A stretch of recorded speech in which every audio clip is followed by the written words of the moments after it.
Olá, boa noite a todos.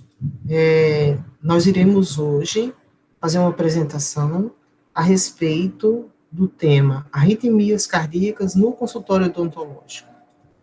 Bem, esse é um tema bastante recorrente, é bem importante que todos consigam verificar que as arritmias e os distúrbios de condução, que eles são muito comuns, já que eles são recebidos em circunstâncias não hospitalares, mas pouco detectáveis pelos profissionais que trabalham em consultórios odontológicos. Meu nome é Ângela Amorim e eu divido a disciplina de emergências médicas odontológicas com o professor Fabiano. Então, vou deixar gravado para que vocês possam fazer essa leitura e, então, dar continuidade ao segmento de emergências clínicas. Bem, uma arritmia, em muitas circunstâncias, o paciente pode ter de modo súbito. Elas podem ser ocorrências que podem acontecer na antessala ou durante o atendimento. E elas podem acabar desenvolvendo algo grave e inesperado. Então, a gente lembra que as arritmias cardíacas estão presentes em percentual significativo da população que busca um tratamento odontológico. Eles podem ser distúrbios relacionados ao ritmo cardíaco, eles podem estar relacionados à frequência ou mesmo aos distúrbios de condução do coração. Eles podem, muitas vezes, ser encontrados em indivíduos jovens e saudáveis, e também em outras formas de pacientes, como os que já são portadores de doenças cardiovasculares. A gente lembra, muitas vezes, que dessas arritmias, né, elas geralmente não têm um desenvolvimento em sua forma grave. Entretanto, aqueles pacientes que já chegam com alguns sintomas, ou que a arritmia é persistente, que ela pode iniciar até mesmo por um quadro emocional, elas podem acabar desencadeando um agravo das suas condições clínicas. Principalmente quando essas arritmias, elas produzem sintomas que podem tornar-se fatais. As pessoas que têm um quadro de ansiedade exacerbado, elas podem chegar a desenvolver arritmias do tipo fibrilação atrial, que nós veremos um pouco mais à frente. Portanto, as arritmias, elas podem se tornar significativas, vai depender de cada paciente, se ele tem comorbidade, se ele tem relato e o grau de ansiedade a que ele é submetido. Portanto, os pacientes, eles podem e devem ser identificados antes de serem submetidos a procedimentos odontológicos. Então, uma breve conversa antes de fazer algum procedimento é sempre recomendado, principalmente se essa é a primeira consulta que vai ser feita com esse paciente. É bem importante lembrar que, quando a gente fala de incidência e prevalência na população, as arritmias cardíacas são relativamente comuns e com a idade, principalmente a partir dos 65 anos, essa prevalência aumenta. Ela ocorre geralmente em pessoas idosas, porém, alguns pacientes que têm relato de história, comorbidade ou longa história de tabagismo, pacientes com doenças cardíacas isquêmicas subjacentes e pacientes que tomam alguns medicamentos ou que têm várias doenças sistêmicas. Então, quanto mais fator relacionado à comorbidade esse paciente tiver, maior vai ser o risco dele desenvolver um quadro de arritmia cardíaca. Nós precisamos lembrar também que existe uma arritmia cardíaca que ela é gerada na parte superior do coração, que são nos átrios, que ela é muito descrita como fibrilação atrial. Ela afeta aproximadamente 2,6 milhões de pessoas, e elas podem ser pessoas jovens. Então, saiu um estudo na Sociedade Americana de Cardiologia que 35% dos jovens sem nenhuma alteração anatômica ou anomalia no sistema de condução poderiam, por uma situação de estresse, desenvolver essa arritmia do tipo fibrilação atrial. É o que a gente chama os de origem idiopática. A prevalência dessas arritmias em grande parte da população, em mais de 10 mil pacientes, né, de odontologia, foi feito esse estudo no Arizona, e eles verificaram que tinha uma incidência de 17,2%, e mais de 4% desses eram arritmias. Então, os pacientes que foram atendidos, eles poderiam, dependendo do tipo de arritmia, ter um evento grave, que não é o que é desejável. E entre esses dois estudos que foram realizados, né, com amostras semelhantes, em estabelecimentos de saúde, foi relatado uma prevalência de 15% de arritmia, com 1,7% e 4% considerados potencialmente graves. Então, quer dizer, alguns pacientes, eles nunca passaram por um arritmologista, iam apenas ao cardiologista, mas no momento da consulta ou durante a execução de um eletrocardiograma no consultório, não foi detectado o evento, mas que ele tinha relato de palpitação, de náusea após esforço, ia para a academia e tinha algum tipo de desconforto, mas nunca levou em consideração. Então, muitas vezes, quando esse paciente vai para o consultório odontológico, ele vai ser submetido a algum procedimento, ele pode, então, desencadear algum tipo de arritmia, e principalmente se ele tomar algum tipo de medicação que não ficou esclarecida, e que ele pode desenvolver um quadro de agravo.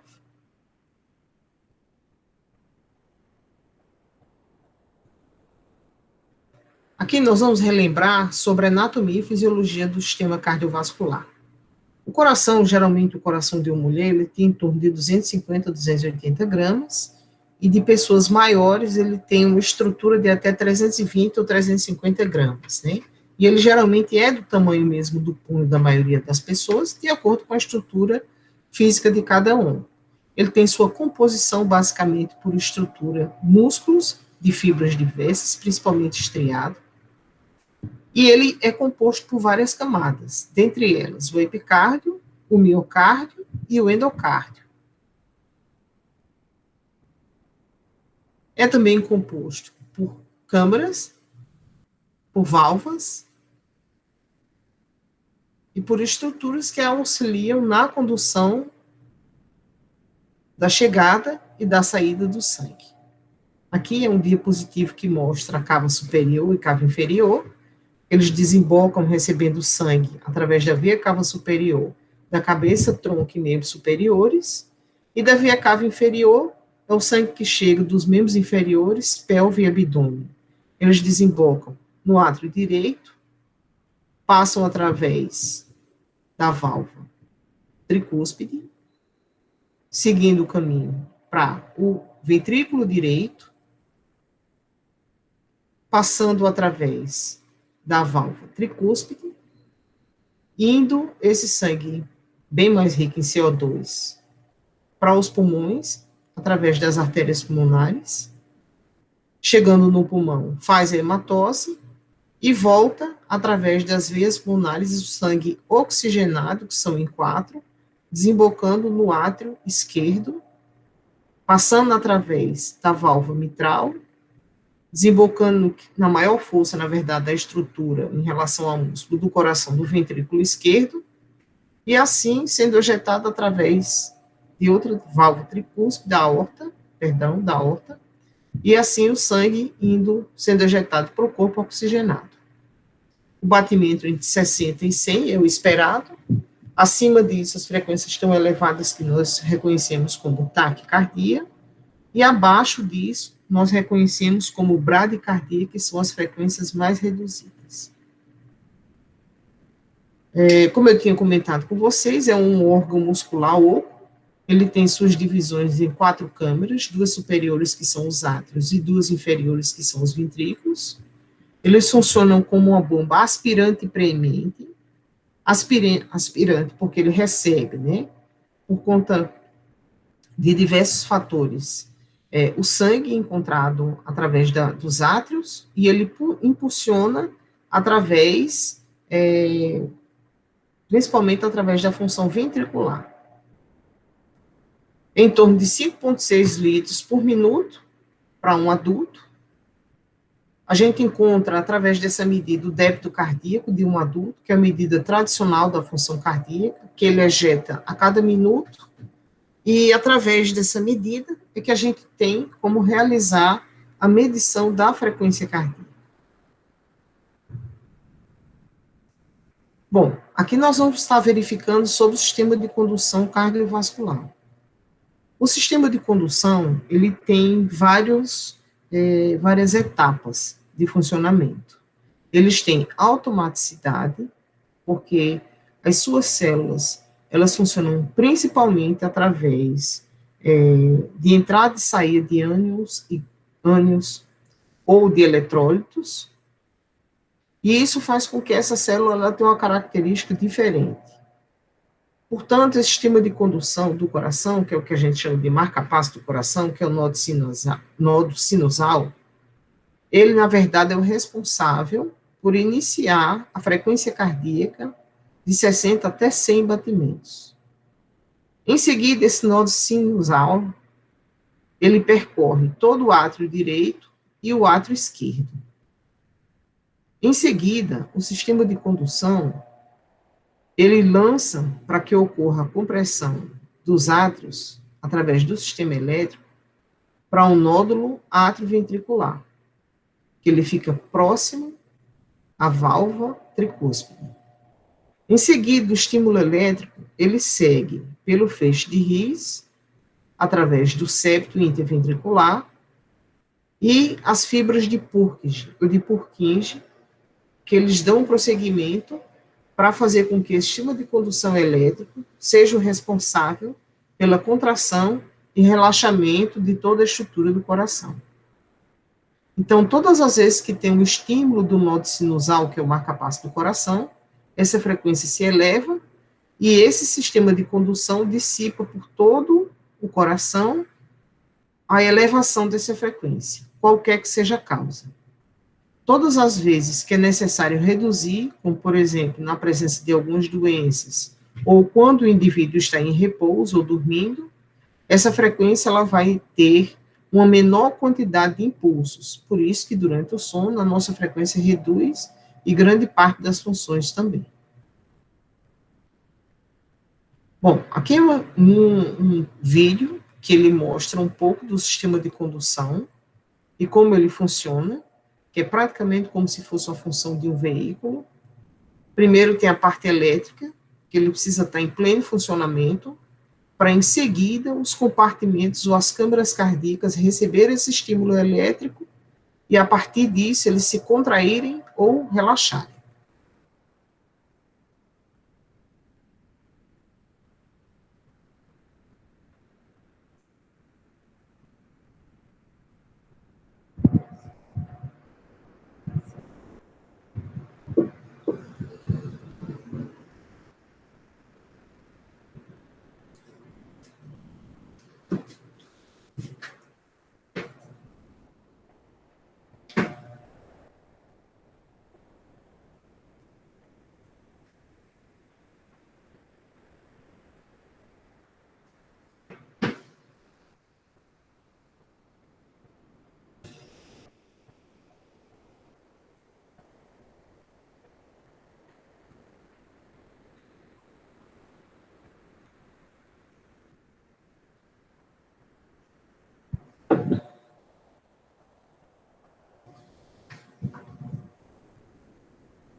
Bom, como vocês podem verificar, esse vídeo, ele falou exatamente que isso acontece de maneira ininterrupta e todas as vezes que ocorrem as interferências, que são os batimentos irregulares ou as arritmias cardíacas, acontece uma alteração e, consequentemente, com essa alteração do batimento, ou para mais ou para menos, nós podemos ter repercussão hemodinâmica, que seria o quê? Vômito, mal-estar, tontura, desconforto. Muitas vezes o paciente sente o coração acelerado como se quisesse sair pela boca.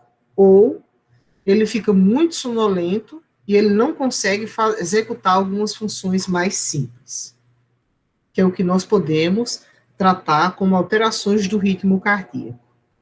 Ou as arritmias, que elas constituem os distúrbios de formação ou condução do impulso elétrico dentro do coração.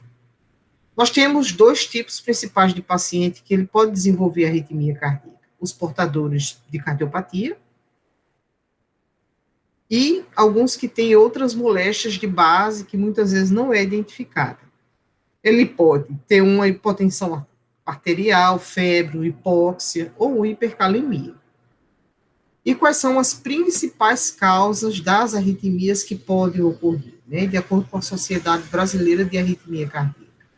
A pessoa pode ter uma frequência cardíaca mais reduzida, que é o que a gente chama de bradicardia do ritmo sinusal, nas presenças de doenças infecciosas, hipotermia, mixedema, icterícia obstrutiva, aumento da pressão intracraniana por trauma ou infarto, pode ocorrer a bradicardia. Algumas alterações, como extrasístoles, podem ser ocasionadas pelas disfunções do coração, como insuficiência cardíaca, coronária ou infarto. O bloco ou bloqueio sinoatrial pode ser causado por doenças cardíacas reumáticas, infarto, infecção. Ataque sinusal, que é a frequência cardíaca elevada de origem sinusal, pode ser ocasionado por febre, infecção, anemia ou hipertiroidismo. Então, algumas alterações mais comuns, como bloqueio, taque ventricular e fibrilação ventricular, elas vão ser abordadas nesse capítulo. As arritmias, elas são diversas. Eu trouxe aqui para vocês as mais comuns. Então, como já foi mostrado lá, o ritmo cardíaco, ele tem a associação com o traçado eletrocardiográfico, mas vocês não vão ver isso no consultório odontológico. O que vocês vão verificar é que todas as vezes que existe alteração do ritmo cardíaco, esse paciente ele pode ter algum tipo de manifestação clínica. Poucos são os pacientes que vão ficar assintomáticos. Eles podem ter dor no peito, devido à frequência elevada ou reduzida, desconforto ou fraqueza, o pulso pode estar irregular, ele pode ter episódios de desmaio, né, que são as síncopes, ele pode apresentar falta de ar, a pressão dele pode reduzir, um mal-estar geral e inespecífico, porém ele vai ter alteração da característica do pulso, e as mais conhecidas são as palpitações, mesmo que em repouso. E aí, o que é que nós encontramos de mais comum? São as arritmias supraventriculares, são as que são formadas acima da válvula tricúspide ou do nó atrioventricular, que é o que recebe o comando do nó sinusal e ele barra aquela frequência elevada do nó sinusal e encaminha para os ventrículos. E vamos ter as arritmias ventriculares, que são na parte inferior do coração, que são as arritmias geradas pelo ventrículo. As principais arritmias supraventriculares são as formadas na parte superior do coração. Nós encontramos a taquicardia sinusal, bradicardia sinusal, a fibrilação atrial, que ela é recordista de ocorrências e idas para as instituições hospitalares, e o bloqueio atrioventricular. Uma taquicardia sinusal, ela pode ser causada por algo simples que não é patológico, como, por exemplo, febre, um susto, uma situação de estresse, porém, com repouso, ou mesmo com diálogo, o paciente pode voltar a ter a sua frequência reduzida. E por que taquicardia? porque quanto mais rápido o coração bate, mais essas espículas do complexo QRS ficam próximas uma à outra. E isso explica e mostra que a frequência cardíaca é elevada. Já o paciente que tomou errado alguma medicação ou ocorreu interação medicamentosa, que o professor Fabiano vai comentar, entre os anestésicos que vão ser feitos e os antiarrítmicos, ou o paciente está dormindo, ele pode ter uma frequência bem mais reduzida que a gente chama de bradicardia sinusal, onde o intervalo entre os complexos QRS, essas pontinhas aqui, eles são mais espaçados. Então, geralmente, a bradicardia sinusal, elas são frequências inferiores a 60 batimentos por minuto. Pode ser que alguém seja normal, ou, como, por exemplo, os atletas, né? Existem atletas de triatlon que fazem atividade de alto impacto, que são os indivíduos que têm realmente uma boa condição cardíaca excelente, ou ele pode ter um bloqueio e deixou de ser gerado um impulso. Então, geralmente, ele fica muito mais sonolento. Já ataque cardíaco sinusal é uma frequência acima de 100, em muitas circunstâncias não é letal, porém precisa ser investigada a sua causa. Aqui é a terceira arritmia mais comum e também a que traz mais complicações, porque o nó sinusal, geralmente, ele emite apenas um comando, dispara e ocorre contração para os dois átrios, até que quando eles estão cheios de sangue, ele emite, através do sistema de condução, os cordões tendíneos são tracionados, as válvulas se abrem, tricúspide e mitral, então o sangue do átrio desce para o ventrículo, quando eles estão cheios, as válvulas se fecham e ele aguarda um novo recebimento de sangue. Entretanto, quando esse paciente desenvolve a fibrilação atrial, por estresse ou por origem idiopática ou por algum problema de saúde de base, esse paciente ele começa a disparar sinais através do átrio, onde ele vai ter uma frequência muito elevada e a do ventrículo não vai ser igual. Então, nesse traçado aqui, a gente vai ver que são irregulares os batimentos, porque deveria ser um batimento no átrio e um batimento no ventrículo. E eles disparam tantos batimentos nessa parte superior, que equivale a mais de 200 batimentos na parte superior, e a parte inferior vai ser bloqueada devido à característica do nódulo atrioventricular, e o ventrículo vai ter uma frequência mais reduzida. Então, é o tipo de paciente que pode ficar instável, desconfortável e ter irregularidade no seu batimento cardíaco. O bloqueio atrioventricular é a interrupção também desse batimento. E agora a gente vai para a parte de arritmias ventriculares. As duas principais arritmias que podem causar a morte, né? Como eu deixei um vídeo lá, que é de um afogamento, mas ele é bem importante, porque mostra que mesmo um rapaz jovem, ele teve uma arritmia que precisou receber o que a gente chama de desfibrilação. Então, as duas principais arritmias ventriculares que podem levar à morte é a taquicardia ventricular e a fibrilação ventricular. No caso da taquicardia ventricular sem o pulso, é um ritmo cardíaco rápido, que ocorre na região ventricular. Ele bate em torno de 150 a 250 batimentos por minuto. Ele bate tão rápido que ele não tem a capacidade de encher e de esvaziar adequadamente. Por isso que os órgãos, em torno de 10 segundos, o paciente fica inconsciente e ele precisa rapidamente ser atendido para que estruturas importantes do corpo, como o cérebro, o próprio coração, os rins, eles possam receber sangue e oxigênio suficiente para não entrar em colapso. Mas é um ritmo de parada cardíaca. Já a fibrilação ventricular, ela pode se originar de vários locais, e ela também gera uma ausência de pulso, já que o coração bate mais de 300 vezes por minuto. As câmaras inferiores, elas tremem, ao invés de se contrair, e pouco ou nenhum sangue consegue gerar pulso e, consequentemente, sangue para o restante do corpo. Então, como não gera sangue para o corpo, o paciente rapidamente fica inconsciente, perde pulso, não respira e deve ser executado um procedimento, que no caso é a desfibrilação, tanto para essa característica, que são ritmos agônicos, eles não conseguem gerar pulso para que o paciente receba sangue suficiente, e eles são disparos múltiplos, né, que tem várias causas elétricas, ou de origem idiopática, para fazer com que esse paciente fique inconsciente.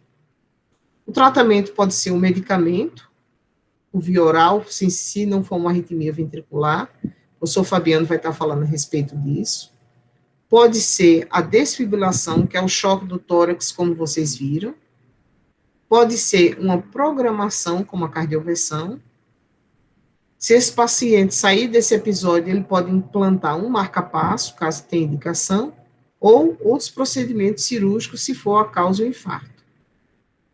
A gente lembra que, igual que vocês vão observar no vídeo, existe um equipamento que, para quem vai ter clínica odontológica, ele é obrigatório. Ele tem um custo variável, 5, 10 mil, até 48 mil reais ou mais. Mas é um equipamento que tem uma durabilidade grande, mais de 10 anos. Entretanto, essas pás que ficam no tórax, elas são as responsáveis por transferir o choque do equipamento para o peito do paciente, igual que vocês vão ver no vídeo. E esse equipamento ele deve ser rapidamente aplicado para fazer com que esse paciente ele volte a ter batimento e saia do ritmo agônico. Ele só está indicado nos casos de fibrilação ventricular e taquicardia ventricular sem pulso.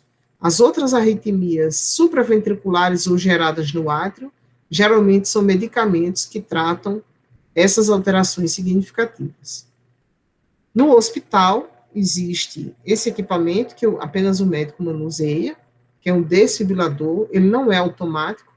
Aquele anterior, ele é automático e qualquer profissional pode manusear. E a gente precisa lembrar que todos os pacientes que vão ser medicados, a gente precisa observar o pulso e a pressão antes e após de medicar, verificar se ocorreu alguma reação colateral do medicamento, manter o paciente sempre com alguém, nunca deixá-lo sozinho, acompanhar para verificar se ele tem alterações de um nível de consciência e deixar sempre o material próximo de emergência, caso exista essa necessidade. Só que a gente também precisa lembrar que os pacientes mais idosos, eles podem ter tomado medicamento a mais e foi para o consultório. Então, existem medicações como os digitálicos, que eles ajudam a baixar a frequência, que se o paciente pode chegar com menos de 60, só que ele não infartou, ele não teve nenhum problema. Na verdade, ele pode ter tomado a medicação de maneira inadequada. Então, alguns pacientes, eles podem precisar colocar marca-passo, porque a frequência baixou tanto, ele pode ter feito uma trombose ou infartou através de uma obstrução que irriga um dos ramos da parte elétrica, que eles são conduzidos por vasos, e para isso, muitas vezes, é necessário colocar um marca-passo, que pode ser temporário, enquanto ele está no hospital, ou quando ele sai, ele vai para casa com esse marca-passo implantado. O marca-passo, eles são muito pequenos, né, menor que uma caixa de fósforo, tem menos de 1 centímetro na lateral, e eles só são trocados as caixas de comando, e os fios, eles ficam lá e são apenas recolocados os vários outros quantos necessário. Aqui, ele tem nas 4 câmeras cardíacas, né, os eletrodos, que podem ser em 2 câmeras, em 3 ou em 4, e o principal objetivo é ajudar no disparo e no controle de uma frequência adequada para gerar um fluxo sanguíneo adequado para esse paciente, ok?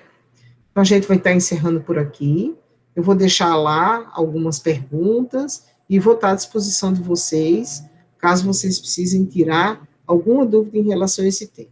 Muito obrigada e tudo de bom.